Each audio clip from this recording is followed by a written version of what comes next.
दोस्तों नमस्कार। Supreme court का 11 मई को एक फैसला आया था और ये फैसला आने का कारण क्या था। दोस्तों दिल्ली की जो सरकार है, दिल्ली की जो सरकार के साथ एक प्रकार से दिल्ली पर कोई भी सरकार हो जिसको जनता के द्वारा चुना गया हो, उस सरकार का यहाँ के अधिकारियों के तबादले, प्रमोशन, पदोन्नति, इन सभी पर अधिकार क्यों नहीं होता है।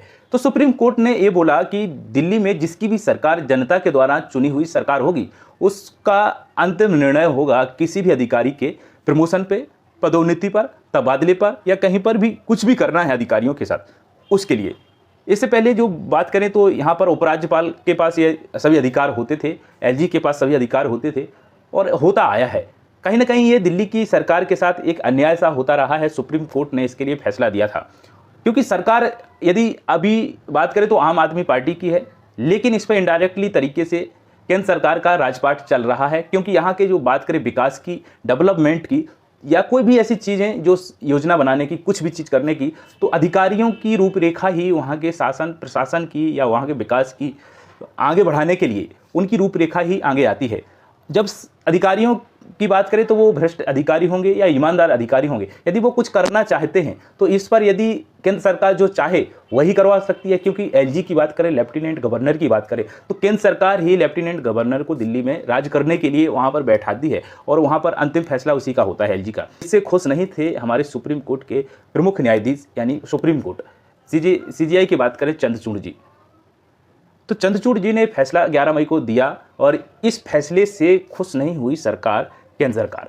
केंद्र सरकार ने सोचा कि जैसा फैसला एलजी के पास शुरू से था वैसा ही होना चाहिए और इसके लिए एक अध्यादेश जारी किया है। केंद्र सरकार ने बोला है कि दिल्ली में जो कि अधिकारी हैं उनके प्रमोशन की, उनके पदोन्नति की, उनके तबादले की जितनी भी जो चीज़ें हैं वो होना चाहिए तो उपराज्यपाल के पास होना चाहिए।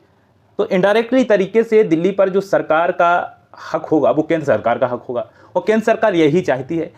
क्यों चाहती है? अब केंद्र सरकार अध्यादेश जारी करी, केंद्र सरकार ने अध्यादेश जारी किया है। अब इस अध्यादेश को लोकसभा में पास हो जाना है और राज्यसभा में भी पास हो जाना है।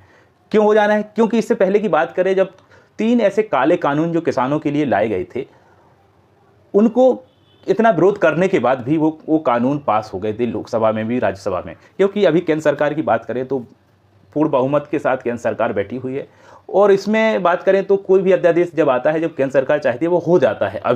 अभी के इस हिसाब से जब सुप्रीम कोर्ट के फैसले को ही केंद्र सरकार ने एक प्रकार से चेतावनी दे दी है और ये ऐसी पार्टी है जो सुप्रीम कोर्ट के फैसले के लिए चैलेंज दे रही है, सुप्रीम कोर्ट के इस फैसले को मानने के लिए तैयार नहीं है, इसके लिए अध्यादेश जारी कर रही है और कहती है कि फ्रांस की राजधानी पेरिस में, अमेरिका की राजधानी वॉशिंगटन में और जर्मनी की राजधानी बर्लिन में सभी जगह केंद्र सरकार का नियंत्रण है। वहाँ की जो राजधानी है, वहाँ की सत्ता है। संघात्मक जो बात करें वहाँ के अधिकारियों पर, वहाँ के तबादले पर, प्रमोशन पर, जितनी भी चीज़ें हैं अधिकारियों की, उस पर इनडायरेक्टली तरीके से सत्ता जो चलती है वो केंद्र की चलती है। अब इनका तर्क दिया है और इनके तर्क के आधार पर अध्यादेश जारी किया है। कहने का मतलब ये है कि अध्यादेश जारी इसलिए किया है कि केंद्र सरकार चंद्रचूड़ जी के द्वारा दिए गए इस फैसले पर कि दिल्ली की सरकार का ही पूर्ण हक होगा वहाँ के अधिकारियों को बदलने का, उनकी पदोन्नति करने का, वहाँ के राजपाट चलाने का, क्योंकि जनता ने ही तो चुना है। तो सुप्रीम कोर्ट ने एक तर्क दिया है कि जनता जो चाहती है, जनता ही शक्तिशाली है, जनता जो चाहती है, जनता का अंतिम फैसला होना चाहिए। ये सही बात है, लेकिन केंद्र सरकार इसके लिए खुश नहीं है और केंद्र सरकार ने अध्यादेश जारी किया है। अध्यादेश खिलाफ है सुप्रीम कोर्ट की यहाँ पर अवमानना की बात करें, अपमान की बात करें तो यहाँ पर अपमान किया गया है केंद्र सरकार के द्वारा अध्यादेश जारी करके। क्योंकि सुप्रीम कोर्ट से यदि खुश नहीं है केंद्र सरकार तो सबसे बड़ी बात ये हो जाती है कि सुप्रीम कोर्ट की अवमानना कर रही है केंद्र सरकार, अध्यादेश जारी कर रही है। और दिल्ली में फिर से एलजी की बात करें, लेफ्टिनेंट गवर्नर की बात करें या उपराज्यपाल की बात करें, तो जो पूर्णतः उपराज्यपाल का ही शासन प्रशासन पर अधिकार हो, वहाँ के अधिकारियों के तबादले बदलने का, पदोन्नति का, प्रमोशन का, कुछ भी करने का अधिकार हो, एलजी का रहेगा उस पर। और एलजी मतलब केंद्र सरकार, क्योंकि केंद्र सरकार ही एलजी को दिल्ली में बैठाती है। तो ये इस प्रकार से अध्यादेश जारी कर रही है, तर्क के साथ अध्यादेश जारी कर रही है केंद्र सरकार। ये गलत है और सुप्रीम कोर्ट की यहाँ पर बात करें अपमान की बात है।